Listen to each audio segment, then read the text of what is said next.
Hello guys, today I'm going to tell you about that Enzyme token. Now before we start the video, let's hear my legal disclaimer. This video is only for education purpose. Do your own research for the investing.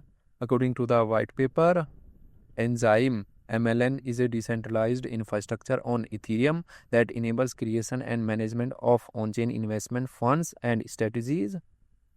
Purpose: it revolutionizes assets management by allowing anyone to launch and operate tokenized investment vaults using smart contracts. Technology: built on Ethereum, it provides a secure, unified interface for managing digital assets and accessing DeFi protocols. Tokenomics: the native MLN token is a utility token required to pay protocol fees with a mint and burn model governed by a DAO.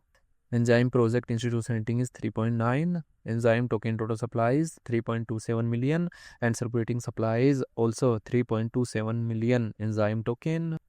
MLN token is listed on Coinbase, MEXC, Gate.io, BingX, Kraken and other exchanges.